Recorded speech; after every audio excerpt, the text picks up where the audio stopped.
Dans cette vidéo consacrée à la deuxième partie du livre Système 1, Système 2, on va parler biais cognitifs et pourquoi on a du mal à penser de façon statistique.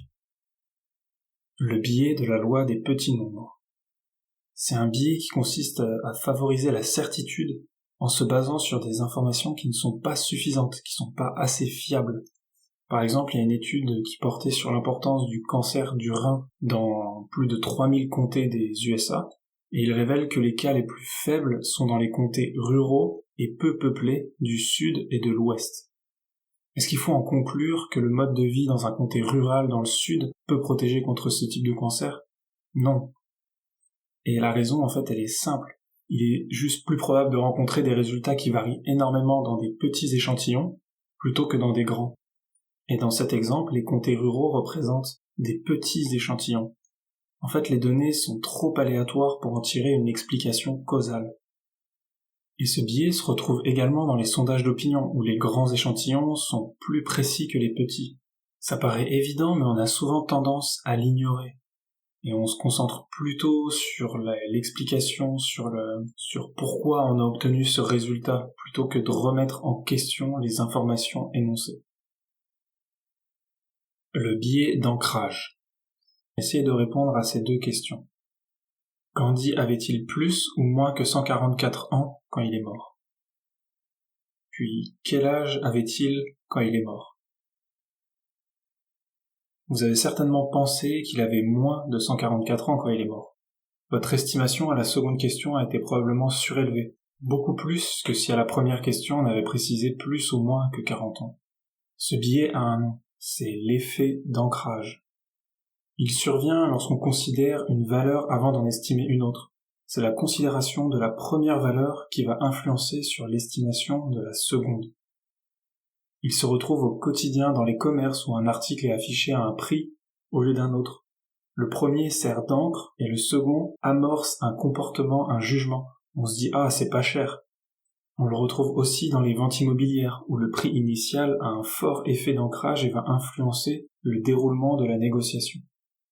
En fait, lorsque vous avez répondu à la seconde question, votre système 2 a récupéré dans sa mémoire les informations traitées automatiquement par le système 1. C'est un bon exemple d'influence du système 2. Il est sensible à la récupération facile de certaines informations. Le biais de disponibilité. Ce biais consiste à considérer comme fréquent un événement récent, surtout lorsque celui-ci a un impact émotionnel.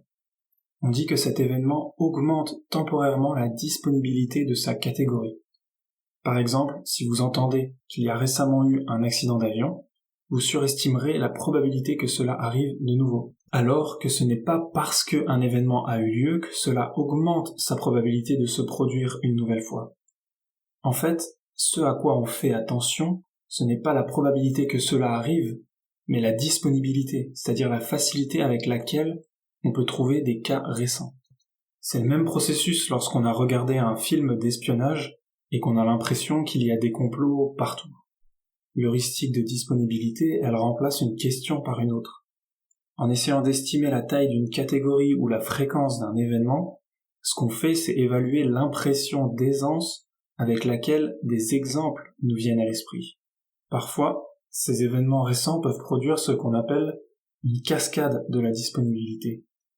C'est le cas d'un événement mineur qui va prendre une ampleur totalement disproportionnée à cause des réactions des médias et du public qui vont s'auto-alimenter. Ce que montre le biais de disponibilité, c'est qu'en fait, le niveau d'inquiétude, il n'est pas apte à identifier ou à mesurer la probabilité d'un problème. Le biais de représentativité. C'est un biais qui nous fait privilégier les stéréotypes par rapport aux considérations statistiques. Une des caractéristiques du système 1, c'est qu'il représente les choses comme appartenant à des catégories.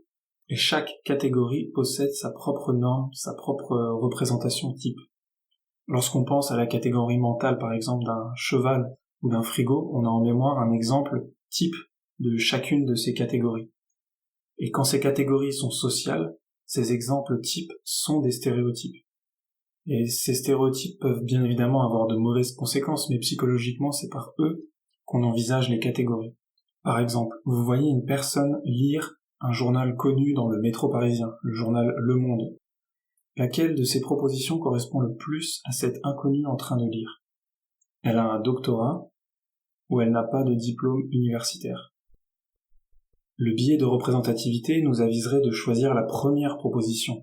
C'est une prédiction intuitive du système 1.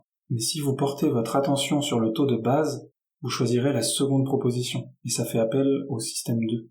En effet, on croise davantage de non-diplômés lisant Le Monde dans le métro que de personnes titulaires de doctorat. Le choix de la seconde proposition se fonde sur la considération du taux de base, c'est-à-dire qu'on fait la comparaison entre la proportion de gens non diplômés et la proportion de gens ayant un doctorat parmi ceux qui lisent le journal Le Monde dans le métro. Selon Bayes, pour bien raisonner avec les statistiques, il faut d'abord ancrer nos prédictions sur un taux de base plausible. C'est-à-dire que par exemple, si on estime que demain il va pleuvoir, il faut tourner en pourcentage notre estimation pour mettre en lumière la probabilité qu'il ne pleuve pas également. Et ensuite, il conseille de remettre en cause le diagnostic qu'on a de l'information. C'est-à-dire d'ajuster ce pourcentage en fonction de la fiabilité de l'information et sa corrélation avec notre estimation. Par exemple, en questionnant la source de l'information, est-ce que c'est une source officielle ou est-ce que c'est ce que nous a dit un ami, etc. Et de cette façon, on aura une estimation influencée par notre intuition, mais modérée. Pour finir cette vidéo, je voudrais vous parler de l'effet de régression vers la moyenne. Cette régression, elle décrit le phénomène suivant. Si une variable est extrême à sa première mesure, elle va généralement se rapprocher de la moyenne à sa seconde mesure, et inversement. Un exemple bien connu, c'est ce qu'il appelle la malédiction du sportif, qui fait une saison exceptionnelle, il se retrouve en couverture des magazines partout, mais qui la saison d'après fait de mauvaises performances. Sa saison était exceptionnellement bonne, et il a plus de chances de faire une saison de moins bonne qualité par la suite. C'est juste un effet de régression vers la moyenne. Mais notre cerveau cherche toujours une explication causale lorsqu'il observe une régression. Par rapport à l'exemple, on pourrait se dire que l'excès de confiance et la trop grande pression l'ont fait craquer. Mais la régression vers la moyenne a une explication en termes de probabilité, pas de cause propre. Un autre exemple fictif qu'il donne est celui-ci.